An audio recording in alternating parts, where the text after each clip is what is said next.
Tuhan Yesus yang baik, kami sangat bersyukur dan berterima kasih kepadamu. Kami ada sampai hari ini karena penyertaan dan pertolongan Tuhan saja. Terima kasih juga anugerah keselamatan Tuhan berikan bagi kami. Terima kasih pengorbanan Tuhan Yesus di atas kayu salib menyelamatkan kami orang-orang yang percaya menerima hidup yang kekal di surga. Pada saat ini Tuhan, di ibadah kami akan membaca dan merenungkan firman-Mu Tuhan. Biarlah kehendak Tuhan, biarlah hikmat yang berasal daripada Tuhanlah, Roh Kudus yang ada dalam hati kami yang memberikan penerangan. Kami boleh membaca dan merenungkannya seturut dengan firman-Mu, dan kiranya kami dapat mengaplikasikan itu dalam kehidupan kami setiap hari. Kami sambut firman-Mu dalam nama Tuhan Yesus, kami berdoa dan bersyukur. Amin. Dipersilakan duduk kembali. Selamat siang. Selamat siang. Puji nama Tuhan. Terima kasih kepada Tuhan Yesus. Saya ada sampai hari ini karena penyertaan Tuhan. Dan juga saya mengucapkan terima kasih kepada Senat yang memberikan kesempatan bagi saya untuk membawakan pertemuan firman Tuhan di siang hari ini. Mari kita membuka Alkitab kita, satu ayat kita akan renungkan yang terdapat di dalam Yohanes pasal 14 ayat yang ke-6.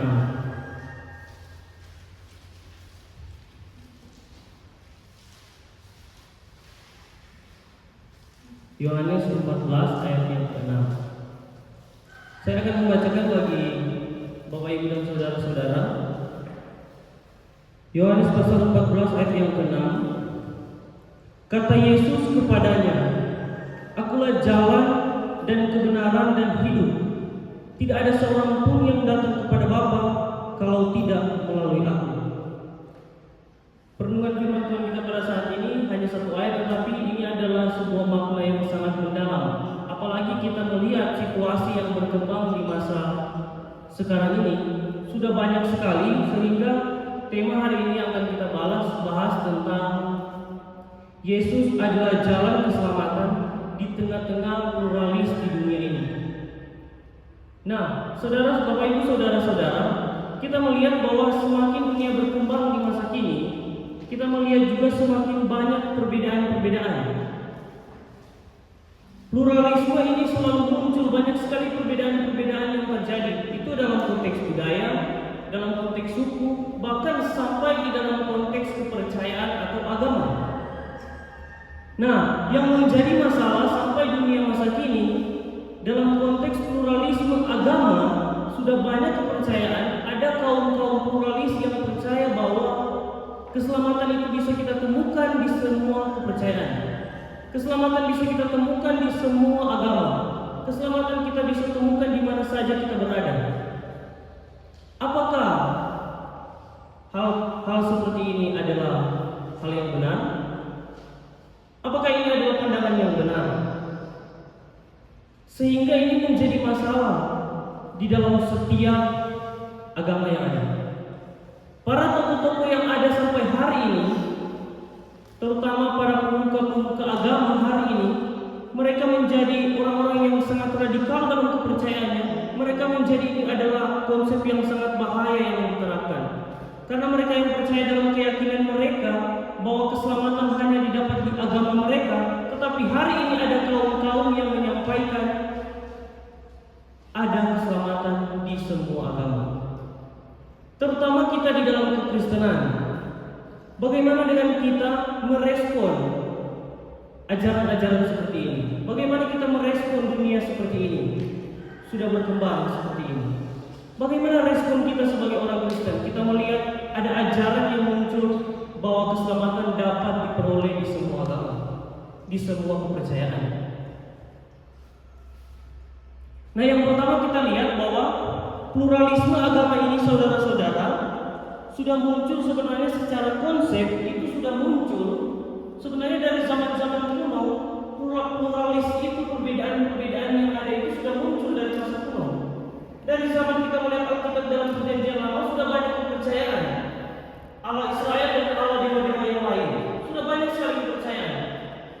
Dan semakin berkembang masuk di tahun Masehi, kita melihat sudah bertambah lagi, mulai muncul lagi, ada agama baru lagi, dan akhirnya agama sudah didirikan secara resmi, keyakinan-keyakinan yang ada. Sudah muncul lagi agama yang lain lagi di abad yang ke-6, ke-7, muncul lagi ajaran. Dan semakin berkembang lagi, bahkan sampai di masa-masa, kalau Bapak Ibu Saudara, masa Renaissance, masa-masa di mana para filsuf mulai berjaya, tetapi di situ pun ada masa reformasi. Tetapi di masa reformasi pun itu banyak para filsuf menggunakan masa ini di mana mereka berbicara. Apa yang mereka ucapkan? Bahwa kebebasan mulai didapatkan oleh semua orang. Bahwa semua itu bebas untuk berpikir, dan semua itu bebas untuk menyampaikan bahwa di setiap tempat, di setiap agama, di setiap kepercayaan dapat beroleh keselamatan. Ada pandangan-pandangan itu yang muncul dari para tokoh-tokoh filsuf yang ada.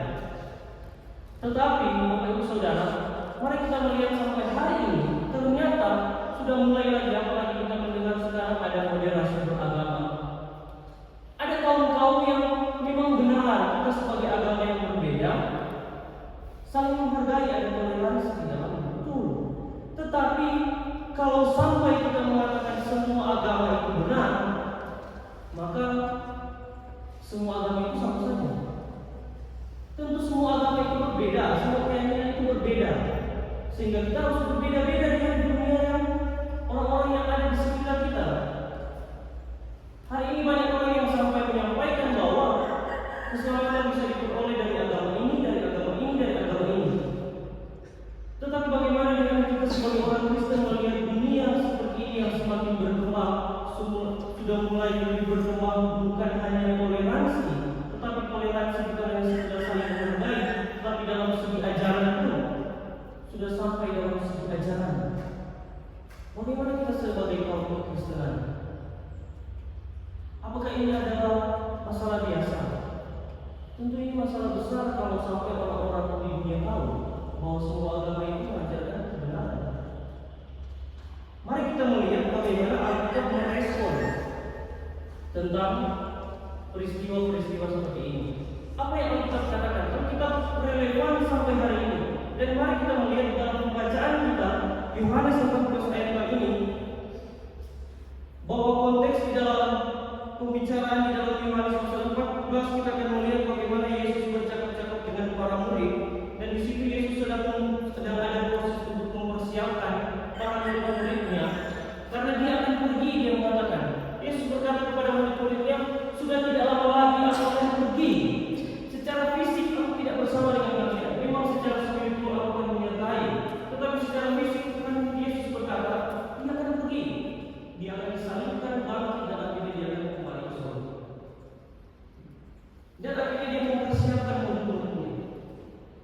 Dan salah satu ungkapan Yesus di dalam teks yang kita baca adalah Yohanes 14 ayat 6. Muncul kalimat kata Yesus kepadanya, akulah jalan dan kebenaran dan hidup. Menarik sekali saya mendapatkan sebuah referensi yang mengatakan begini. Dalam Yohanes 14 ayat 6 ada pemakaian konjungsi kata kai. Dalam bahasa Yunani kata kai artinya adalah dan.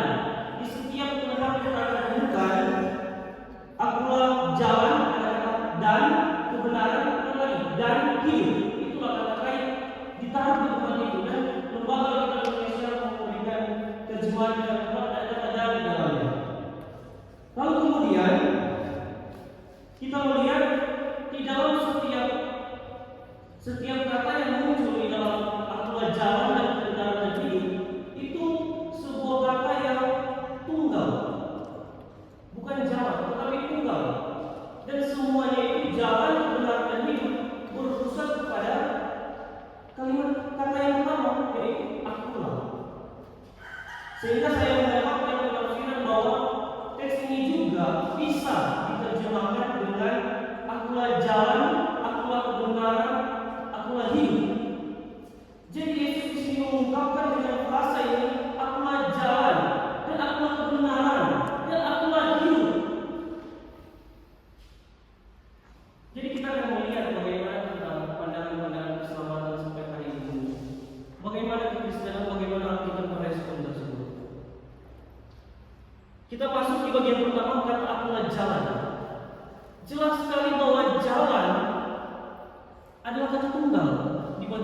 yang menjelaskan bahwa hanya Yesus satu-satunya jalan. Kita tidak dapat temukan di berbagai kepercayaan, kita tidak dapat temukan di berbagai tempat, tetapi kita hanya temukan jalan hanya di dalam Yesus. Siapa yang tidak mencari jalan dalam kehidupan? Tetapi konteks pembacaan ini akan berbicara tentang bagaimana bahwa jalan itu adalah jalan menuju ke surga, jalan menuju keselamatan. Bahwa Yesus sebagai satu-satunya jalan keselamatan yang dijanjikan telah menggenapi rencana keselamatan melalui penebusan di atas kayu salib. Sehingga Yesus satu-satunya jalan. Yang kedua adalah kebenaran atau akulah kebenaran. Yesus berkata kemudian akulah kebenaran. Sama seperti tadi, hanya ada satu jalan, hanya ada satu kebenaran, yaitu Yesus. Kita tidak dapat menemukan kebenaran di luar Yesus. Kita tidak dapat menemukan kebenaran di luar Alkitab. Tapi kebenaran yang sejati untuk memperoleh keselamatan hanya ada di dalam Yesus, hanya ada di dalam Alkitab. Sehingga jelaslah bahwa Yesus mengatakan bahwa dialah jalan, dialah kebenaran. Itu jelas bahwa hanya dialah satu-satunya jalan dan kebenaran itu. Lalu kemudian yang ketiga adalah akulah hidup. Jelas sekali kalau di sini di dalam teks Yunani berbicara bukan bios, tetapi zoe, yang berarti kualitas hidup. Bukan hanya kehidupan jasmani, tetapi merujuk kepada kehidupan kekal, kehidupan yang berkualitas, yaitu kehidupan kekal. Dan satu-satunya untuk memperoleh kehidupan yang berkualitas, kehidupan yang kekal itu hanya di dalam Yesus. Yesus berkata, akulah hidup. Sebagai hidup, Yesus tidak hanya memberikan hidup, tetapi dialah kehidupan itu sendiri. Dialah sumber kehidupan itu. Sehingga kekristenan merespon apa yang terjadi di dunia dari zaman dahulu sampai masa kini. Alkitab menjelaskan, Yesus menjelaskan dengan sangat jelas bahwa dialah satu-satunya jalan, bahwa dia satu-satunya kebenaran, bahwa dialah satu-satunya hidup. Untuk beroleh kehidupan yang kekal, tidak ada manusia yang bisa memperoleh kehidupan yang kekal di luar Tuhan Yesus. Siapa hari ini yang bisa memperoleh kehidupan yang kekal? Dengan caranya sendiri, mau membuat jalan sendiri. Hari ini terlalu banyak manusia yang membuat jalannya sendiri. Hari ini terlalu banyak orang-orang berkata, saya harus diselamatkan dengan perbuatan baik, saya harus diselamatkan dengan melakukan ini, dengan melakukan ini, dengan melakukan ini. Mereka membuat jalan-jalan mereka sendiri.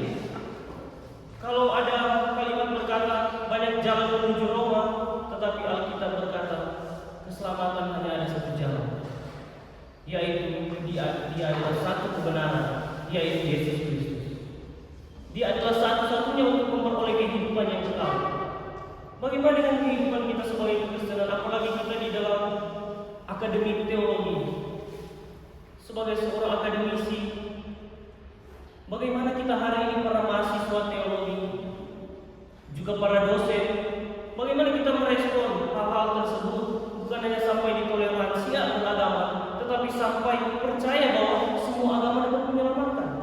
Tentu Alkitab sudah merespon itu. Bukan hanya hari ini, tetapi dari zaman-zaman dahulu. Yesus sudah mengatakan lebih dahulu bahwa satu-satunya jalan hanya ada dalam Yesus. Satu-satunya kebenaran hanya ada di dalam Yesus. Kita mau mencari kebenaran dimanapun, kita tidak akan temukan. Kita akan mencari kebenaran dimanapun, kita akan hanya mendapatkan titik buntu. Tidak dapat. Tetapi kebenaran yang sejati yang kita temukan hanya di dalam Yesus. Bagaimana kita memperoleh jalan yang benar, kebenaran, dan hidup yang berkualitas, yaitu kehidupan yang kekal adalah melalui Tuhan Yesus. Hari ini saudara-saudara menjalani kehidupan yang secara jasmani, secara kehidupan kekal saja bisa Yesus jamin, apalagi secara jasmani kita. Masakan Yesus tidak menyertai? Yesus menjanjikan dia akan menyertai kita dimanapun kita berada, di dalam suka duka. Dia mungkin tidak menjanjikan kita selalu senang, tetapi ada masa kita duka, masa kita sedih, masa kita dengan pergumulan-pergumulan, persoalan-persoalan, mungkin terlalu banyak tugas yang kita kerjakan. mungkin terlalu banyak program-program, tetapi Yesus bilang dialah satu-satunya jalan. Memperoleh kehidupan yang kekal hanya Yesus. Untuk menaruh semua kehidupan kita pun hanya di dalam Yesus. Hanya di dalam Yesus kita bisa menemukan jawaban. Lalu pernyataan yang terakhir adalah tidak ada seorang pun yang datang kepada Bapa kalau tidak melalui aku. Agustinus, seorang bapak gereja, mengatakan hanya melalui anugerah Allah yang bekerja melalui Yesus Kristus seseorang dapat diselamatkan. Yohanes Calvin berkata bahwa keselamatan hanya dapat diterima melalui iman kepada Yesus Kristus. Jadi tidak ada jalan, tidak ada tempat, tidak ada hal-hal yang bisa membawa kita ke surga selain daripada Tuhan Yesus. Pernyataan ini jelas, tidak ada seorang pun yang datang kepada Bapa kalau tidak melalui Yesus. Tidak ada seorang pun yang dapat masuk surga, tidak ada seorang pun yang dapat menerima keselamatan tanpa melalui Tuhan Yesus. Bagaimana saudara-saudara hari ini? Responlah kita sebagai teolog. Suatu saat nanti para mahasiswa nanti akan selesai, akan dikenal sebagai seorang teolog. Responlah situasi yang ada sampai hari ini, bahwa keselamatan hanya di dalam Tuhan Yesus. Bagaimana respon kita terhadap keberagaman agama, terhadap pandangan-pandangan yang mengatakan bahwa keselamatan dapat diperoleh di mana saja di semua kepercayaan? Kita harus merespon bahwa Yesus menyatakan dirinya sebagai satu-satunya jalan menuju kepada Bapa. Jelas sekali dalam tradisi kekristenan sangat eksklusif dalam hal keselamatan, karena memang hanya Yesus. Kalau keselamatan ditawarkan kepada semua orang benar, tetapi yang memperoleh keselamatan sangat eksklusif, yaitu hanya di dalam Yesus. Banyak orang-orang yang penganut keberagaman agama hari ini dan sangat mentoleransi ajaran-ajaran itu mengatakan bahwa ayat ini tidak terlalu relevan untuk saat ini karena terlalu eksklusif. Tetapi jelas Alkitab sangat relevan sampai hari ini. Dari zaman dahulu sampai masa sekarang, Yesuslah satu-satunya jalan, satu-satunya kebenaran, dan satu-satunya hidup supaya kita beroleh keselamatan. Dari perenungan kita pada saat ini, yang bisa kita aplikasikan, yang bisa kita simpulkan adalah Yohanes pasal 14 ayat 6. Yesus berkata, "Akulah jalan dan kebenaran dan hidup. Tidak ada seorang pun yang datang kepada Bapa kalau tidak melalui aku." Menegaskan bahwa posisi Yesus dalam keselamatan menurut ajaran Kristen. Ayat ini menjelaskan bahwa satu-satunya jalan beroleh keselamatan hanya dapat diperoleh melalui iman kepada Tuhan Yesus. Yang kedua adalah sikap kita sebagai orang Kristen yang menerima keselamatan itu. Kita harus berani untuk menyampaikan di luar sana, dimanapun kita berada. Mahasiswa-mahasiswa yang pergi penginjilan, yang pergi juga dalam masa-masa weekend, masa-masa pelayanan, pasti akan bertemu dengan orang-orang. Dan sampaikan bahwa satu-satunya jalan keselamatan hanya ada di dalam Tuhan Yesus. Amin kebenaran firman Tuhan. Mari kita berdoa. Tuhan Yesus yang baik, kami sangat bersyukur dan berterima kasih kepadamu. Hari ini kami diingatkan kembali bahwa kami sebagai anak-anak Tuhan, bahwa kami sebagai orang percaya harus melihat situasi yang ada sampai hari ini. Dan kami pun bukan hanya melihat, tapi kami merespon untuk menyampaikan kebenaran bahwa jelas Yesus adalah satu-satunya jalan, Yesuslah kebenaran, Yesuslah hidup, di mana kita beroleh keselamatan hanya melalui Tuhan Yesus. Kiranya kami pun diberikan kemampuan Roh Kudus yang ada dalam hati kami, menolong kami untuk menyampaikan itu kepada orang-orang yang kami temui. Dimanapun kami berada, biarlah kami berani untuk menyampaikan bahwa Yesus satu-satunya jalan untuk beroleh keselamatan yang kekal di surga. Inilah doa kami, inilah perlindungan firman Tuhan kami pada hari ini. Kepada kami sampai berakhir, Tuhan menuntut menyertai. Di dalam nama Tuhan Yesus kami berdoa dan bersyukur. Amin. Terima kasih, Tuhan Yesus memberkati. Dikembalikan kepada pemimpin ibadat dan kita semua.